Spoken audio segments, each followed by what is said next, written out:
If you were to ask me, Actman, what do you think is the most perfect FPS campaign? I'd say, well, Halo Combat Evolved is a good place to start.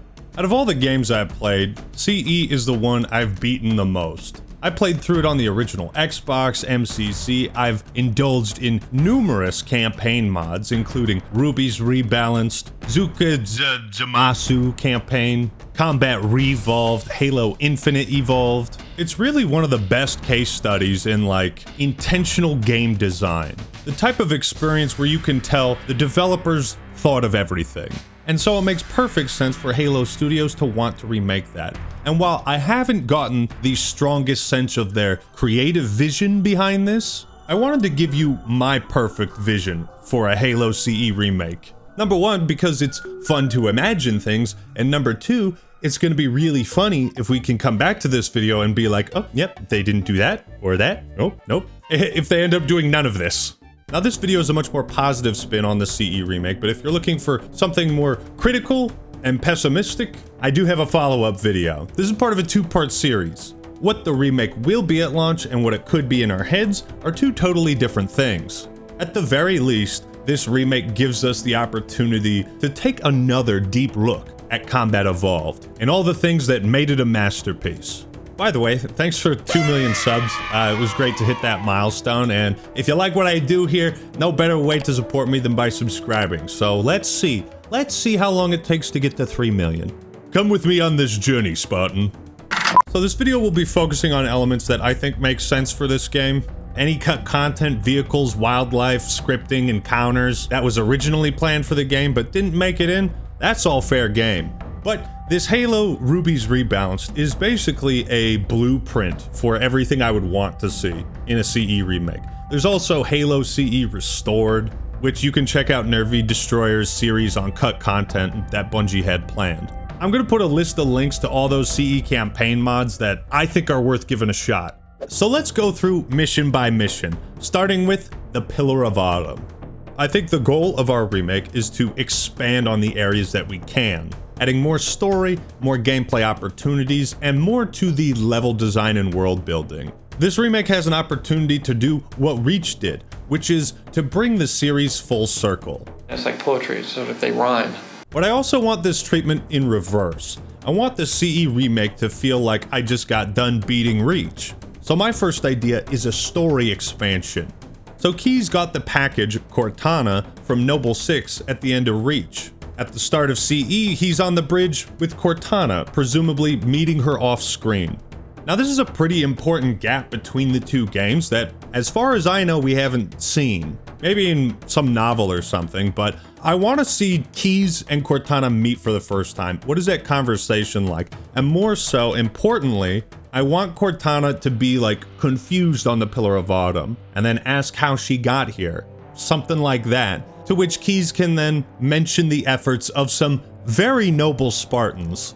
Now, when it comes to adding dialogue and cutscenes, I very much want to stick with the Halo 2 storytelling philosophy, which is less is more. You don't want to have this huge disconnect between the parts of the story that aren't being rewritten and the parts of the story that are. I think there has to be some sort of acknowledgement or dialogue of what just happened on Reach. And I guess we'll see what the prequel missions are, but I hope the prequel missions are not the only thing that they're expanding on. If all the rest of the levels are just going to be exactly the same, because I think that additional content should not be front-loaded, it should be sprinkled throughout. As far as the level design is concerned, well, Ruby's Rebalanced adds quite a few areas. Bungie had this thing for like putting locked doors all over the place, and it's real easy to just open these, see what's there, and maybe add some new encounters there, or little secrets. Now, in terms of expanding on the story further, well, fuck, let's watch some cool space battles. The opening cutscene of CE is iconic as fuck, but due to the technology of the time, well, we don't really get to see episode 3 levels of space battles. And it doesn't need to be that crazy, but I would love to see a cutscene that shows the Covenant drop pods attaching to the Pillar of Autumn. I want to see the long swords shooting at Seraphs and all that. We did just get off Reach, so we can pull from Reach's iconic elements, and the Seraph was part of that. You could also have a mission before Pillar of Autumn where you play as I don't know, Johnson or some Marine piloting a longsword, fighting the Seraphs outside the Pillar of Autumn. I think that would be really cool. And because we just got off Reach, it makes perfect sense to bring back the grenade launcher. This would fit into CE Sandbox very nicely as an alternative to rockets. Maybe it's less explosive, less damaging, but has more ammo, so that would provide more variety and choice. You could easily add that, and it'd spice the gameplay up. Moving on to the second mission. This one is challenging because Halo is hard to improve on. So let's simply restore those parts that Bungie didn't have time to implement. Yes, I want wildlife in Halo 1. Wildlife on my Halo ring? Now, originally they were cut partially due to deadlines, but also to make the reveal of a new life form, the Flood, much more shocking and surprising. Now that achieved the intended result at the time, but I think everyone knows the Flood are going to be in this game, so you don't really have that surprise factor. Which means there's no reason to not include wildlife this time around. In Ruby's Rebalance, you can trigger aggro of the blind wolves and that Stegosaurus thing, and they will end up attacking you and the Covenant. So this is an incredible addition to the gameplay in Sandbox and adds another neutral faction for multi-faction battles, one of the coolest things about Combat Evolved. And the player will see plenty of these down the line. It also means that you could have wildlife in the snowy parts of 2 Betrayals. Maybe you get to see a Flood-infected blind wolf. Like, think about the wildlife on the Halo ring being infected by the Flood. Now you have a new enemy type. You have multiple new enemy types. Do that. Speaking of, I think it probably makes sense for them to also infect grunts and jackals and see what those look like. Adding wildlife that can potentially kill you would also emphasize Halo's location as this hostile alien world. What do you got? What do you got? Huh? Oh god! Halo 1's levels do a great job of like inviting you to explore them, and I think it would be pretty cool if they added some secret paths in the hills. You know, those areas with all the trees that are usually inaccessible. It would be cool to put some secret areas along there, maybe offer some different routes throughout this mission into each of the life pod areas. I would also add one extra life pod arena. But to expand on the story here, one thing we never really saw in Combat Evolved was the UNSC's base of operations on the ring. This whole mission is about gathering Marines to coordinate an effective resistance. An effective resistance has a base. So you rescue all these guys, but then like, where do they all go? As the Master Chief, you're kind of just always stuck in dropships. So I think it would be really cool to have a cutscene where you actually head back to this base and you get to see all the Marines holed up in some base like this one on Sidewinder. I've always liked the look of it. You know, Chief sees all the Marines he's saved, they cheer him on, everyone's spirits are up. You get this vibe of, hey, we might just make it out of here alive type shit. And as you walk through the base, you feel pretty great, but then you realize someone's missing. Captain Keyes. At this point, Johnson would approach you and say, hey, we gotta go get Captain Keyes. And that's when they plan a covert, bold operation to rescue him. This opens up the door for more dialogue between Johnson, Cortana, and Chief, which I think would be great. And this would segue perfectly into Truth and Reconciliation, where we would of course drop in on the cliffside with ODSTs. They need to be sending the best of the best to rescue the captain. I'd also add a crate of weapons at the start, so players could choose from things like a silenced DMR, SMG, or the ODST Magnum. There's really not much I would change about Truth and Rec, though it is an opportunity to flesh out the interiors of a Covenant ship. While we see a bunch of hallways and hangars, that's kind of all we see. If you want to add new areas to Truth and Rec, I would start thinking about like, where do the grunts sleep? Is there like some kind of methane chamber? What is life like on the ship for the Covenant? And you want to do that in kind of subtle ways throughout the level design. That's how I would do it. There's armories on the Pillar of Autumn. What do those look like on the Truth and Reconciliation? It would also make sense to see Covenant life pods on this ship. You could expand on the hangar bays, add some docked fighters there, some Covenant fuel canisters, shield generators, or whatever. I think it'd be perfect to add some white elites to this level, and even this cut zealot type with the additional energy shield. The inside of the ship might also be a great place to introduce engineers. Moving on to Silent Cartographer. This mission is just borderline perfection. And it's the mission we got to play in the remake, which was beat for beat the exact same.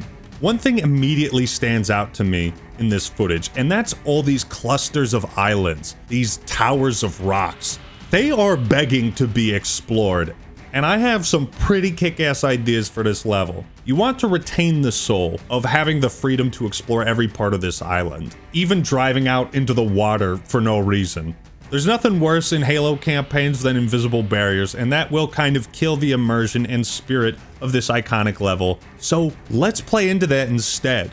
There is a cut water vehicle from Reach that you could have on the inside of the island. Maybe there's a little cave or an alcove that's connected to the water, or you find a teleporter on top of the island that takes you to one of those rock towers where you find a boat, and then you can really explore the outskirts and find all these secrets. I think that's a perfect way to expand on the level. Now, if you want to expand the level design further, I would say here's an additional objective.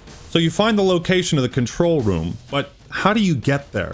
Well, through the hatch, right? So I think it would be cool if on one of these rock islands you had a secret tunnel that led underneath the facility up to the door at the hatch. As this is the place where Foehammer flies in at the end of the mission, it makes sense that you would have to find a way to open this hatch, because in the original it just opens. There are also tons of encounters along the beachfront with ghosts, a wraith, some banshees, and Silent Cartographer really is a great mission to add more vehicle combat. So why not also add the Shadow? Yes, this cut Spectre-like vehicle from Halo 1 is in Ruby's Rebalanced, and it's fucking awesome there. This would also be a great level to introduce that, as you want to retain that idea that every mission should add something new. As I talked about in Truth and Wreck, adding on to areas that, expand the role of the Covenant and how they live on a ship, I think there is an opportunity to humanize the Covenant more in this game. Once again, pointing to Ruby's Rebalance, there's a part where you can see two grunts just chilling in the water. They even put their plasma pistols on the side. In the second mission, you can see jackals staring at butterflies. Look at these guys. Don't shoot them, you bastard! God, they're just looking at the butterflies! A grunt in an elite, sitting on a cliffside, admiring the view. And this just feels like very in character. You have to think, it's the Covenant's first time on a Halo ring as well. They would be blinded by its majesty, just like we are. Halo 3 especially was ripe for these little vignettes of story during gameplay, and there's a ton of potential to add that to Combat Evolved too. Assault on the Control Room. This is the first and only real tank mission in the game, and yet the arenas are kind of small for a tank. First things first, I would widen some of these canyons, add more vehicles, drop ships, banshees. This is the dang control room, okay? We should be seeing the Covenant's resistance at its peak right here. I mean, it's assault on the control room. Both sides should be fighting their absolute hardest to try and capture it. You could also add a little moment of grunts throwing snowballs at each other, right? If the Covenant think they're winning, or they don't expect resistance, yeah, you'd expect them to be goofing off. And grunts have probably never seen snow before, so that's cool. There are also plenty of doors and platforms in this level that were always locked. Just open these and add more rooms and shit. This is one of those missions with a lot of repetitive areas. So I would say you can keep those designs the same, but as you get closer to the control room, I would add more and more Covenant stuff in all these repeated rooms. And now we come upon Halo's most important mission, and one of the best we've ever seen in terms of environmental storytelling. That's 343 Guilty Spark. It's hard to improve upon perfection, but I would definitely expand the opening jungle and swamp area. The Zuka Zamami mod has some pretty interesting encounters, with the Covenant fighting off the Flood in the jungle before you even see them. One big change I would like to see is as you descend into the facility and as you fight the Flood, you would start to see the levels change. You would start to see all these like growths and biomass and how they alter the areas they infect. There's not too much I would expand on the story in this mission, so let's talk about expanding the gameplay. Well, 343 Guilty Spark has a ton of doors, and I think it's the type of level you would want to add a lot of secrets to. Maybe some hidden switches that reroute power to different doors, new areas to explore. Maybe you learn more about the Flood as you progress through the facility. Maybe you learn more about the Forerunners and like what this place even is. Now, how do we fix the library? Well, it's also a level ripe for adding secret areas to. There's so many corridors and twists and turns and a very repetitive looking facility. Perhaps one of these corridors has a hidden teleporter that takes you to a specimen room where you can see samples of the Flood or other life forms the Forerunners kept on the ring. Maybe you see how the Flood infects the blind wolves and what it does to them. Maybe you walk through a weird door in the corner of a room and find yourself in the cold storage map from Halo 3. The library would be a perfect place to add the pure Flood forms. Also, Ruby's Rebalanced added some vehicles in this level, and I think it makes sense that you would also see the Covenant start to pilot vehicles, because the next mission, 2 Betrayels, boom, there you go. But adding pure Flood forms, those big tanky boys to this level, makes a lot of sense, because the Flood know this is where the index is held. And while they can't grab it, they're certainly going to be directing the bulk of their forces defending this place. Ruby's Rebalanced also adds a ton of environmental storytelling and conflicts between the Covenant and the Marines and the Flood. That would make the level design much less repetitive. Now, my favorite mission is 2 Betrayels, and it never sat right with me that you don't see Marines in this level. The humans should still have control of the control room. There's a scripted encounter in Ruby's Rebalance where you can go back to the control room and fend off a horde of Flood before Foehammer comes to pick up the survivors, as it's no longer a place the UNSC can hold. This encounter is fucking awesome, and it's reminiscent of the last mission of Halo 3.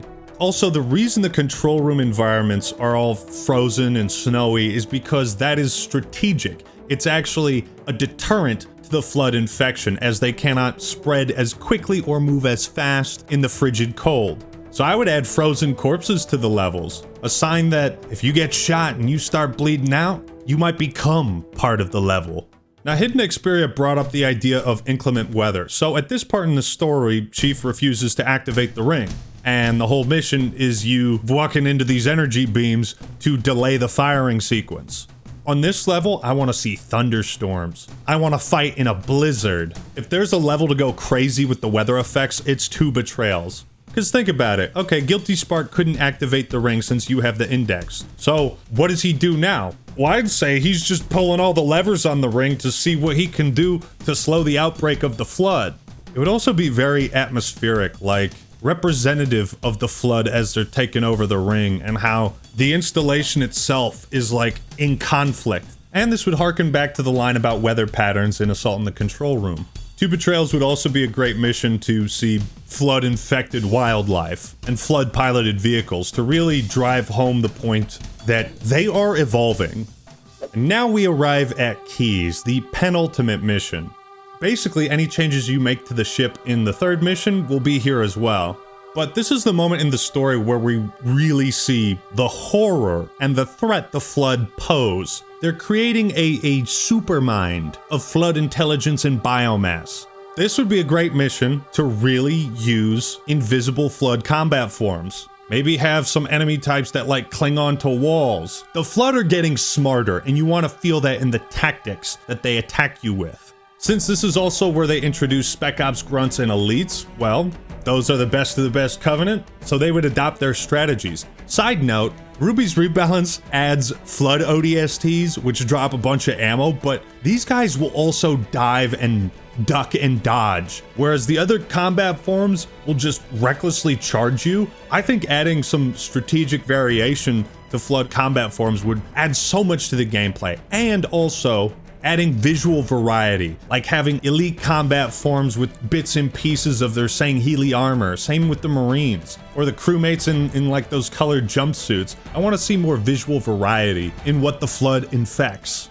At last we arrive at the Maw, and there's a ton of potential in this mission. concept art shows that they're making the Warthog run realistic, in the sense that you don't wonder 24 years later why the Pillar of Autumn had an entire Mario Kart track built into the middle, and also had landing pads for a ship that was supposed to be in space all the time. Anyways, the Warthog run is such an iconic part of this series. It doesn't need to be remade. I think they just need to make it make sense. I've always really loved this like desolate desert area, and maybe if you add some more plants, mountains, buildings outside of it, something. I just want to fight on this desert area.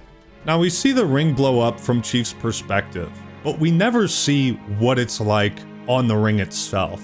How would you convey that? What happened to those people that were still on the ring when they saw it crack and break apart? What happened to the ring's environment systems? I think there's a golden opportunity to really earn that mature rating by showing us what happens when the ring is destroyed. There's a Halo CE anniversary terminal where Guilty Spark launches parts of the ring into space to test its like geological recovery. And you have to remember, this is not a planet. This is a man-made ring. This ring is not a natural formation. You don't say! There is a much smaller barrier of safety between the surface of the ring, the atmosphere, and the vacuum of space. So when the ring breaks apart, it no longer has atmosphere. So all these people and things, I just imagine them getting sucked and thrown violently up into the vacuum of space, and just the horrors of that would be fucked up. I'd love to see that. There was a man named Robert Landsberg who saw Mount St. Helens erupt as he was taking photographs of it. What he did in his final moments was he ran back to his car, frantically taking pictures, documenting the eruption, before rewinding the film, putting it in his backpack, and then laying himself on top of his backpack and camera to protect the film, the documentation of his own death by nature. The heroics of this kind of story could be paralleled in a Halo game. Maybe some Marine records something and sends out a signal and we get like some vlog, I don't know. Whatever excuse you have to also put us on the shoes of someone watching the ring explode, knowing they're about to die, and then cutting to Master Chief, where he asks, Did anyone else make it? This would add extra weight to the ending. And I really like the idea of seeing the final moments before a natural disaster just sweeps over somebody. Now, there is a question that could be answered, which is, how did Johnson make it off the ring? Sorry, Guns. It's classified. My ass! While it's obvious Bungie put that legendary ending in as a meme, there is an opportunity for us to actually see that. If they want to show that, I'd say do it in the same way Goku made it off Namek. The ring's about to explode. On the part of the ring he's on, it's cracking, and he's looking around for any last-minute solution, some escape, and he finds an escape pod or a dropship or something. I don't know how he escapes in the lore, but that would be cool. I want them to also add a post-credit scene, something that ties into Halo 2. It would be essentially the same shot from the start, where it starts on the destroyed ring and then pans to High Charity, except this time it would start on the destroyed ring, pan to empty space, and then boom, High Charity warps in.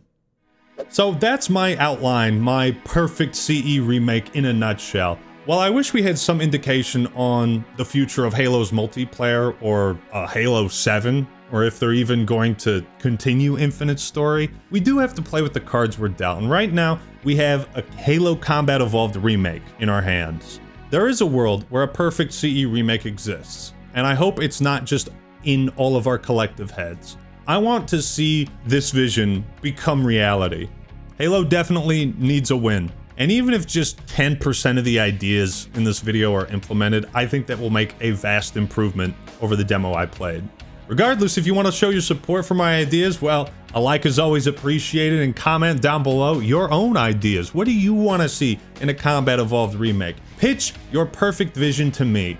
Stay tuned for a follow-up video on why a CE remake does not make the most strategic sense for the Halo brand right now, but with that, I hope you enjoyed the video. Alright everyone, that's all I got for today. This is the Act Man signing out. Peace!